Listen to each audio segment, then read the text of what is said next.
3-4 mois à faire du vibe coding. Ça donne quoi? Je vais vous faire ce petit retour d'expérience. Pour ceux qui ne se sont pas jetés à l'eau ou ceux qui l'ont déjà expérimenté, voilà, je voulais vous faire en 10-12 points ce que j'ai vécu. Le vibe coding, pour ceux qui connaissent pas, c'est la capacité de développer des plateformes, des apps, de coder tout simplement, en passant par une IA qui va le faire à votre place. Donc le premier point, en décembre, c'était avec Bolt, je me souviens, l'effet waouh, quoi. C'est vraiment bluffant, quoi. En une instruction et en un quart d'heure, il fait 80% de ce que vous vouliez. 80%, enfin c'est visible, vous pouvez cliquer, ça marche. Après les 20 autres pourcents restants, c'est un peu mon deuxième point, c'est que vous allez voir, c'est des outils qui régressent assez vite et qui vous stabilise pas très bien ce que vous venez de créer. C'est-à-dire que pour une feature que vous lui demandez et qui réussit, il va vous en casser 4 ou 5. Et là, vous voyez devant vous votre app se dégrader si quelque part vous essayez pas de comprendre ce qui se passe et que vous faites absolument confiance, vous avez une confiance aveugle dans l'IA par laquelle vous passez, que ce soit Lovable, Replit, Bolt. Vous pouvez être vite piégé. Donc il faut être curieux, faut regarder un peu les erreurs qui vous sont poussées pour pas tourner dans ce cercle de je casse et je corrige, parce que l'IA va vous proposer de corriger ce qu'elle casse, mais elle corrige mal. Donc, parfois, c'est même pire que le début. Donc voilà, le premier temps incroyable, 80% du code génial. Après, bon, évidemment, il y a des erreurs qui vous sont remontées. Vous allez voir, l'IA se propose de les corriger. C'est là où vous commencez à déchanter. Donc c'est là où moi, décembre, je fais une pause. Je passe par un développeur qui me stabilise tout ça. Et en fait, très vite, très vite, on a envie de revenir faire joujou avec ces outils-là, parce que même si le développeur est hyper compétent, ça sera jamais aussi rapide que ce que vous allez connaître avec ces outils-là. Enfin, je veux dire par là que vous avez une idée, vous la calibrez bien, et on parle de secondes ou de minutes pour la voir devant vous se réaliser. Donc ça, effectivement, le côté addictif m'a assez vite repris. Ce que je voulais vous dire, c'est que l'une des plus grosses erreurs que vous pouvez faire, c'est lié un peu à ce que je disais juste avant, c'est de rester dans l'écosystème de l'outil. C'est-à-dire que si vous êtes dans cette IA qui est Bolt ou Lovable ou un autre, il faut pas se fier à un seul LLM, et notamment le LLM de l'outil. Et moi, je pense que je m'en suis sorti parce que je me suis dit, tiens, les erreurs qui me sont poussées par Bolt ou par ces outils-là, je vais les challenger sur d'autres LLM. Et finalement, bien m'en a pris, parce que finalement, quand vous poussez le log d'erreur à ChatGPT, à Claude 7 maintenant, parce que voilà, depuis décembre maintenant, tous les LLM ont pris des grosses claques de puissance. Eux, ils rigolent pas, et ils vont vous analyser toutes ces erreurs. Ils vont vous dire exactement ce qui va, ce qui va pas. Après, vous demandez à ces LLM de vous faire un prompt de l'espace pour l'autre, enfin pour l'outil de départ. Il va vous générer un super prompt hyper pair, hyper qualifié, et donc vous allez taper l'instruction dans Bolt et dans Lovable, et vous êtes sûr que c'est bien calibré et que ça va être digeste pour l'IA qui va coder. Et donc voilà, c'est ce jeu il y a des erreurs, je donne à d'autres LLM et je demande à ces mêmes LLM de me faire des instructions, des prompts super calibrés. Franchement, c'est comme ça que je m'en suis sorti. Sinon, ce que je vous dis, c'est que vous êtes piégé dans le cycle de l'IA dans l'outil dans lequel vous développez, qui va opérer et développer, vous pousser des erreurs, vous proposer de corriger les erreurs, et puis en refaire d'autres. Donc sortez de votre outil de vibe coding pour aller challenger ce qui vous dit avec d'autres LLM. Qu'est-ce que j'ai vécu? Vous allez vivre des montagnes russes émotionnelles. Pourquoi? Et ça, je pense que c'est un peu le futur du code. C'est que t'es là à piloter en une IA, tu donnes des instructions, et après tu regardes ce qui se passe. Tu t'attends. Donc en fait, à côté de ça, il faut bien occuper ce ton-là. Très vite, si t'as pas de plan, tu te retrouves à scroller, et toute ton attention, en fait, elle est complètement éparpillée. Tu déprimes. Enfin, t'es là devant clairement ton écran à attendre que le code compile. Alors bon, pour les développeurs, c'est certainement quelque chose de classique, et que voilà. Mais moi, je suis pas développeur, et donc l'attente. Au départ, faut savoir la gérer, et surtout en fait quand ça marche pas, parce que t'attends, puis ça marche pas. Donc en plus t'as le côté déceptif de la chose. Donc il faut savoir, et ça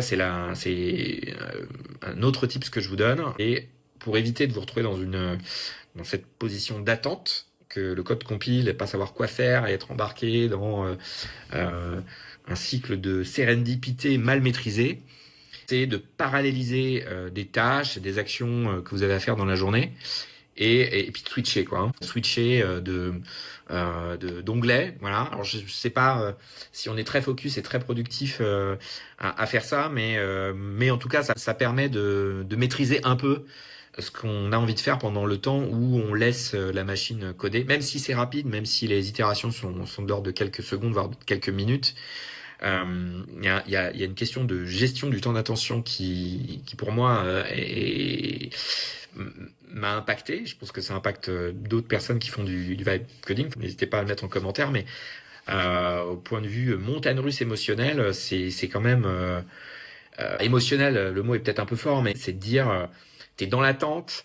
Quand ça arrive, ça marche pas.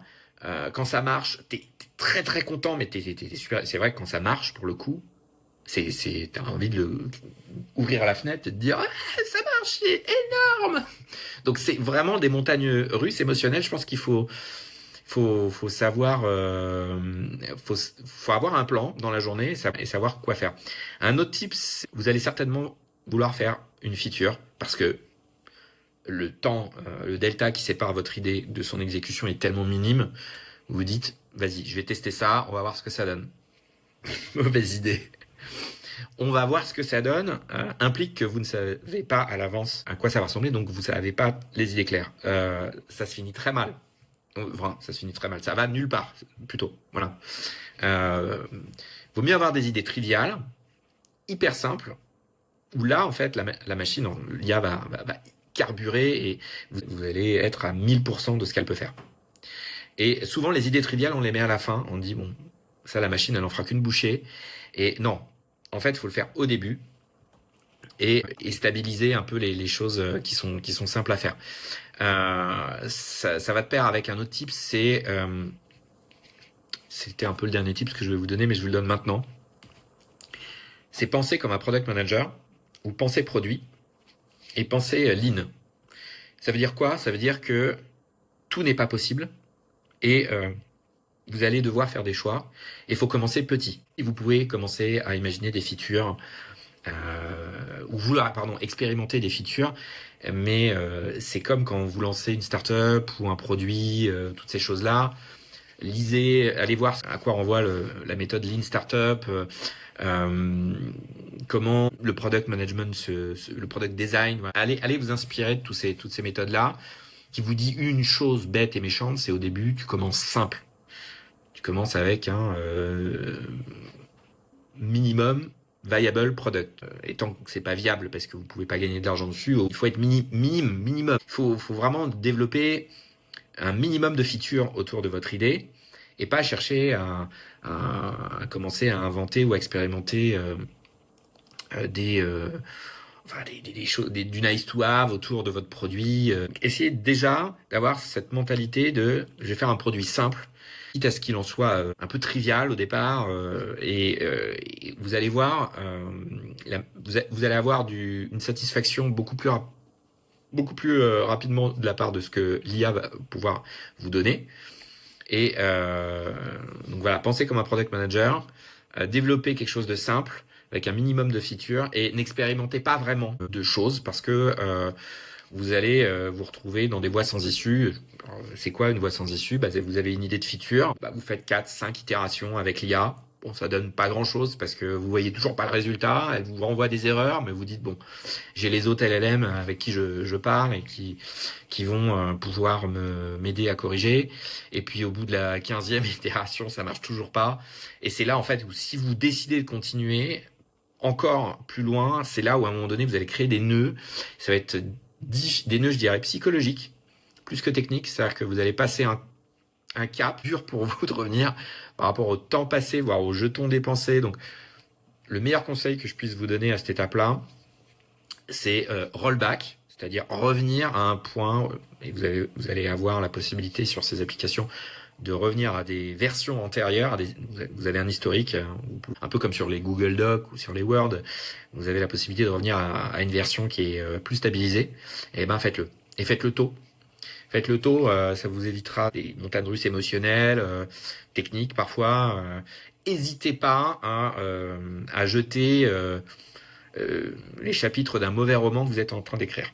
D'accord, c'est pas parce que le chapitre vous avez mis 2 heures à l'écrire que il faut le conserver parce que vous avez mis 2 heures.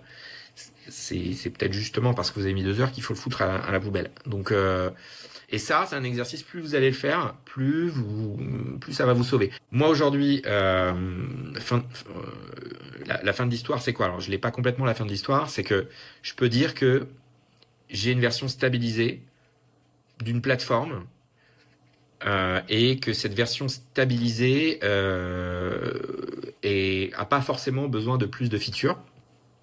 Donc ça veut dire que j'ai fait un atterrissage qui est satisfaisant. Il est dingo parce que je suis pas développeur et que ça m'a coûté 200 balles.